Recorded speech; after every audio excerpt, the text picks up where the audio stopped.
Gracias a ti por estar con nosotros. Saber para servir. ¿Qué es un duelo? Seguramente todos hemos escuchado esa palabra.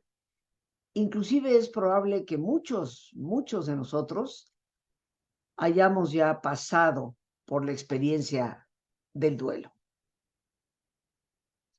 Hace muchos años, queridos amigos, ante la muerte de uno de mis hermanos, una muerte tal vez prematura, ya que falleció a los 56 años de edad, de un fulminante cáncer que afectó su colon y su hígado, decidí en el ínterin de su gravedad hacer los estudios académicos de tanatología. Sabemos que es un estudio que se dedica muy especialmente al manejo de los duelos, acompañando a las personas que pueden estar viviendo enfermedades llamadas terminales y también a sus familiares, que obviamente comparten un profundo dolor ante lo que puede ser una eminente pérdida.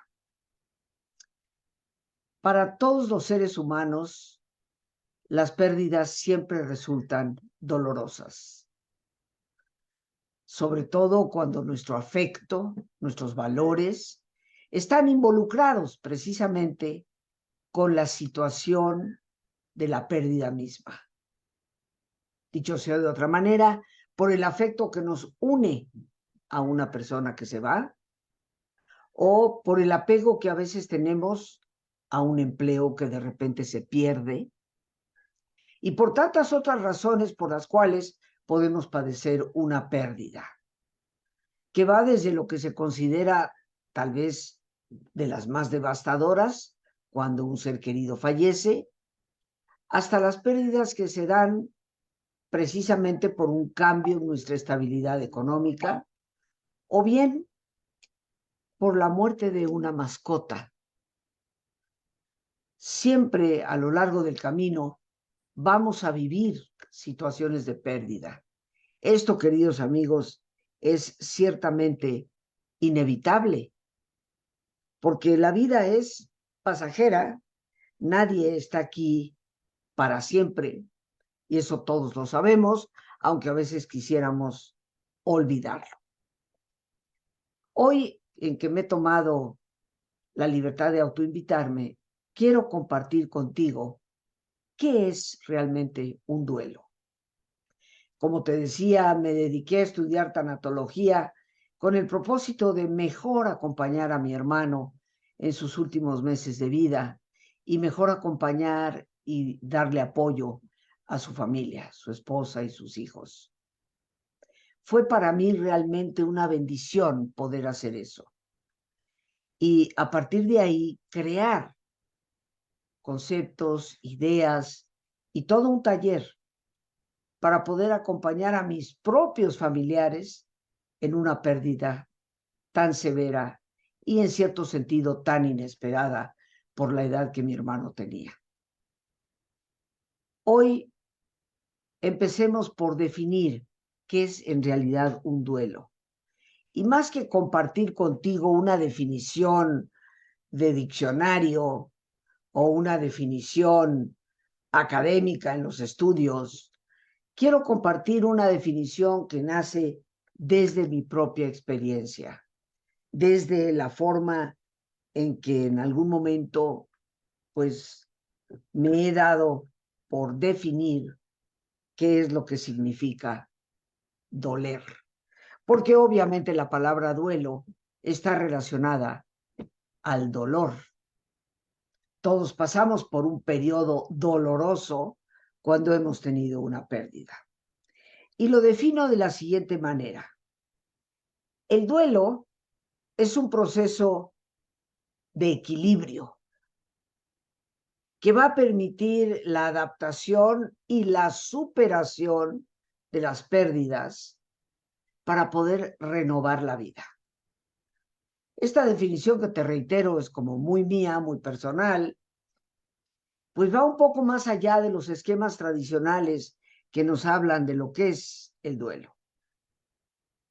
Pero lo importante para ti y para mí es recordar que es un proceso de equilibrio, porque cuando tenemos un duelo, cuando tenemos más bien dicho una pérdida, es como si la balanza se desequilibrara por completo. Y el duelo, el doler, va poniendo las cosas otra vez en equilibrio. Nos permite ciertamente adaptarnos a los cambios que implica toda pérdida y superarla. Pero muy importantemente, para poder renovar la vida. Porque la vida no se trata, queridos amigos, de seguir simplemente viviéndola. Debemos tener una renovación, porque indiscutiblemente que las cosas han cambiado. Sabemos que de acuerdo al modelo de Elizabeth Kubler-Ross, y vale la pena recordar quién es ella, posiblemente yo le llamo la madre de la tanatología, puesto que ella trabajó al lado de miles de personas en estado terminal que estaban prácticamente agonizando. Y logró estudiar desde su profesión de psiquiatría qué pasos, qué situaciones, qué vivencias había en esas personas. Ella diseñó un esquema que hasta la fecha sigue siendo aplicado como lo que podríamos llamar los pasos o las etapas de un duelo. Y para ella, precisamente, la última etapa es la aceptación. Finalmente, como quien dice, aceptar lo que nos está pasando, encajarlo como una nueva realidad en la vida. Pero desde mi personal perspectiva, creo que tú y yo sabemos que la vida va a continuar. No se paraliza estáticamente en el momento de la pérdida. Tendrá que continuar. Y por lo tanto me parece que hay que ir más allá del simple hecho de aceptar lo que nos ha ocurrido para renovar las cosas de acuerdo a las nuevas circunstancias que se nos presentan después de una pérdida. Indudablemente que todos los que hemos padecido pérdidas sabemos cómo la vida cambia totalmente en muchos aspectos después de esa pérdida. Pero no podemos quedarnos en un paso de aceptación pasiva. Tenemos que amoldarnos y de acuerdo a esas nuevas circunstancias, renovar la vida misma.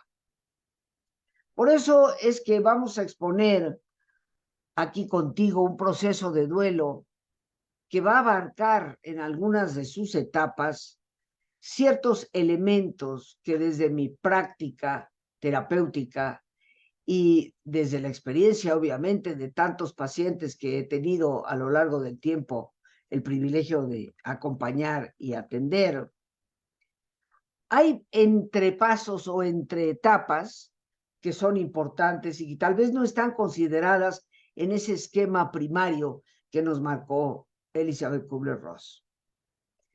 Ella utilizaba mucho la imagen de la mariposa. Es una imagen que representa el estudio de la tanatología, recordando que tanatología está conformada por dos palabras, tánatos y logos, el conocimiento de lo que es la muerte, tánatos, que significa muerte. La mariposa representa un símbolo de transformación y Elizabeth Kubler-Ross lo empezó a utilizar porque en algunas visitas que hizo a campos de concentración posterior a la guerra, en uno de ellos donde habían estado fundamentalmente mujeres y niños, muchos niños, descubrió que en las paredes de aquellos barracones de niños habían pintado en las paredes mariposas, de manera completamente espontánea, como si el niño, la niña, tuvieran ya un concepto de transformar, de pasar a algo más de la vida, que la muerte nos lleva a otro nivel. Los niños, queridos amigos, en mi experiencia como psico-oncóloga, los niños generalmente cuando están cerca de la muerte parecen aceptarla con mucha mayor naturalidad que los adultos.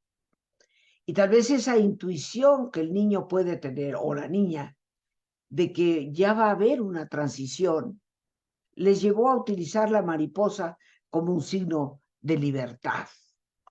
Pero la mariposa representa una transformación porque hay un periodo en el capullo que es de encerramiento, posiblemente de duelo. Y esa experiencia nos lleva a pensar que el duelo es un periodo a través del cual en ese capullo de encierro se está forjando una renovación de vida, de la cual surge una mariposa, de la cual surge nuevamente la libertad. Elizabeth Kubler-Ross, en su esquema básico de lo que es un duelo, nos dice que hay una etapa primera de negación. Negamos lo que está pasando. No me puede estar pasando a mí. Y esto en algunas personas se manifiesta como en un estado de shock, en donde la persona, como algunos dicen, está choqueada. Parece no poder retomar el camino, las cosas, en una incredulidad absoluta respecto a lo que ha acontecido. Algunas personas en esa etapa de negación parece que se aíslan, posiblemente con el deseo de que no le estén diciendo, tienes que reconocerlo, tienes que aceptarlo. Pero para Elizabeth Kubler-Ross, después de esa etapa de negación vendrá una etapa de rabia, de enojo. Y yo creo que es muy cierta y se vale enojarnos ante lo que nos parece una injusticia de la persona, de la vida, del mundo o hasta de Dios. Ella nos habla que posteriormente la persona indiscutiblemente va a buscar una manera de negociar las cosas. Y esto sucede particularmente cuando el ser querido, en el caso de una persona muy enferma, está en alto riesgo, pero aún no muere. Y sabiendo que ya hay un duelo que se empieza a vivir, porque los médicos, porque todo apunta a que vamos a perder a ese ser querido, la persona empieza a hacer una especie de regateo con quien fuera, hasta con Dios.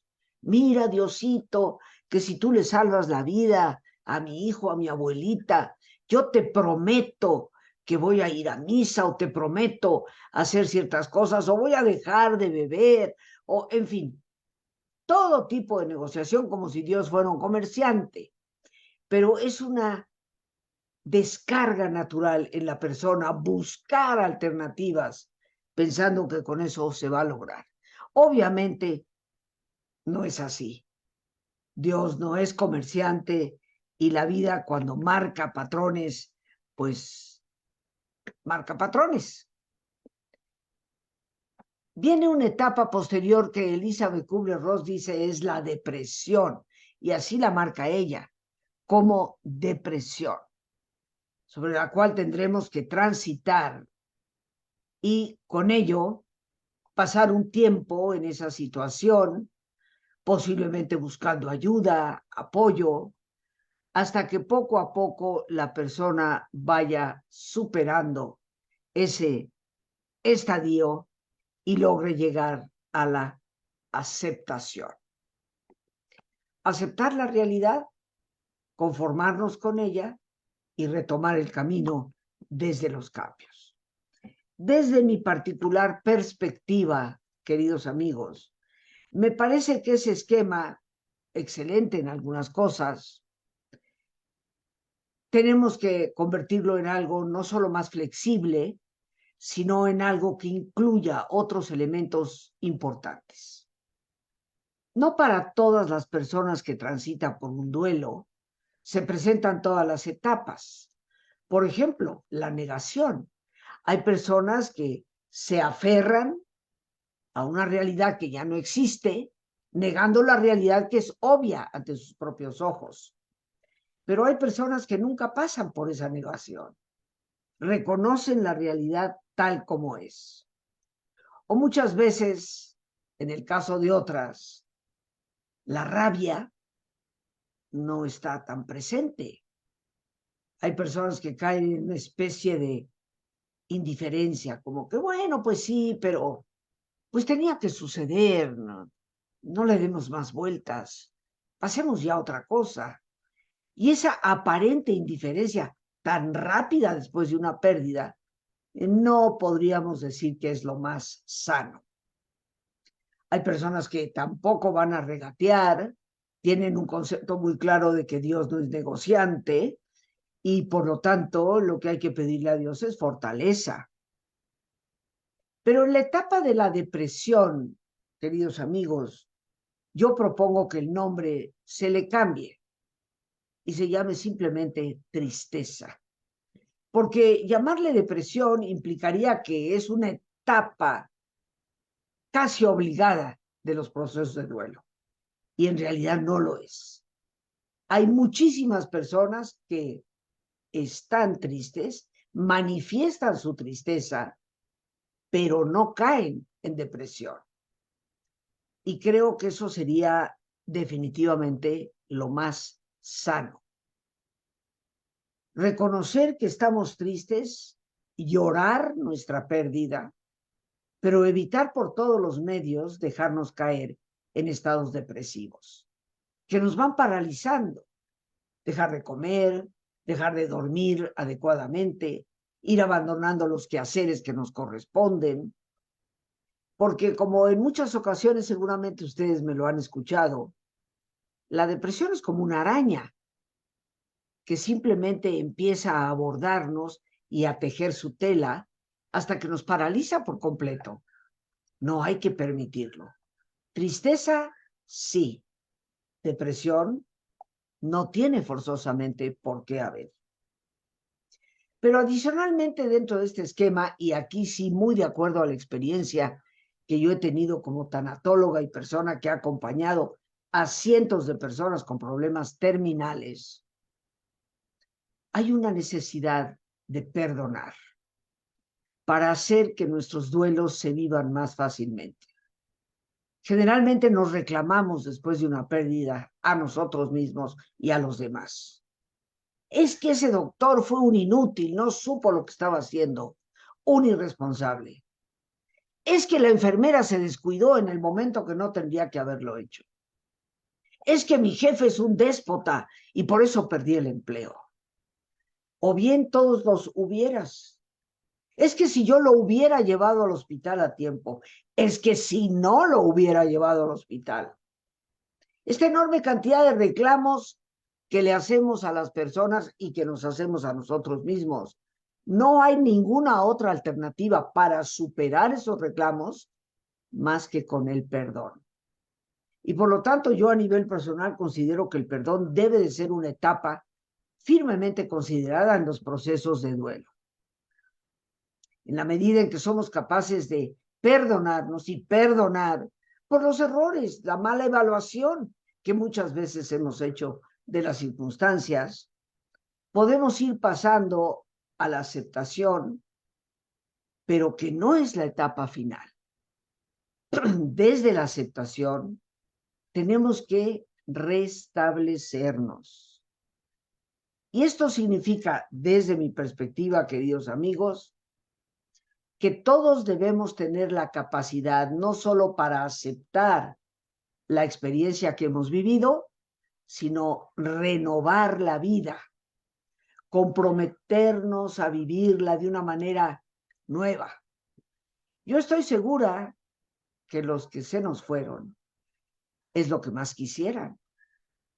Y estoy segura que ante cualquier tipo de pérdida, no tan solo de un ser querido, sino de un empleo, de una situación económica estable a una inestable, siempre será necesario replantearnos el volver a empezar. Estoy convencida que la vida es un eterno volver a empezar. Y eso implica renovación en todo el sentido de la palabra. Algo que es determinante para poder seguir plenamente vivos. Pero ¿qué te parece si hacemos un alto en el camino para nuestro ejercicio de relajación? Esta sana costumbre que tú y yo tenemos, valiosísima para los periodos de duelo, en que volvemos a hacer contacto con esa fortaleza interior, esa parte interna de nosotros, que es donde Dios, fuente de toda fortaleza, habita. Pues bien, amigos, continuamos. Y como comenzaba yo este programa compartiendo contigo mi experiencia personal y cómo hace tantos años ya, para ser más exacta, si tú quieres, pues hace más de 22, 23 años, que fui creando un taller con el propósito de ayudar a mi propia familia, jóvenes, muy jóvenes, que habían perdido a su padre. Y a lo largo de los años y desde ese entonces, pues elaborando, conociendo, estudiando, hoy te quiero invitar a un taller titulado Las luces de la sombra. Un taller que voy a impartir, un taller que tiene como propósito darnos herramientas para superar la adversidad de cualquier tipo que sea y cómo manejar acertadamente nuestros procesos de duelo. Esas etapas en que tenemos que cruzar por una especie de desierto a nuestro alrededor. Ojalá me brindes la oportunidad de poder servirte y compartir directamente una experiencia que todos necesitamos conocer y tener. Porque hay algo que tristemente, queridos amigos, tenemos garantizado. Todos vamos a tener pérdidas, todos vamos a tener que procesar duelos. Saber cómo hacerlo de una manera mejor, más sana, intelectual y emocionalmente hablando, nos ayudará en cualquier proceso de este tipo para salir adelante con mayor facilidad. Así que ya sea que en estos momentos estés viviendo algún tipo de duelo o no, las herramientas y el conocimiento que vamos a compartir es algo indispensable para la vida. Los teléfonos para informes, el 55 37 32 91 04, que ya nuestra productora Lorena lo está poniendo ahí al calce, y lo repito con gusto, 55 37 32 91 04. Si estás fuera del país, fuera de México, tienes que marcar más 52, que es el código de área de este país, que es México, donde yo me encuentro. Espero de verdad que me brindes la oportunidad de servirte durante esos días. Y bueno, no quiero terminar sin comentar algo más a este respecto y que nos quede información valiosa. ¿Qué es lo que puede agravar los procesos de dolor, de adversidad, cuando tenemos cualquier tipo de pérdida? Pues uno de los elementos que nos agrava es la desmotivación. Otro es la frustración. Un tercero es el desconcierto, porque ciertamente que en periodos de dolor hay que tomar decisiones. Puede agravar nuestra pérdida, nuestro dolor, nuestra adversidad, la fragilidad que tenemos e indiscutiblemente la fatiga. Pero de estos elementos ya estaremos hablando en otro programa. Por hoy, las gracias a Dios por este espacio que nos permite compartir, las gracias a nuestra productora Lorena Sánchez y a ti, el más importante de todos. Una vez más, gracias, muchísimas gracias por tu paciencia al escucharme y por ayudarme siempre a crecer contigo. Que Dios te bendiga.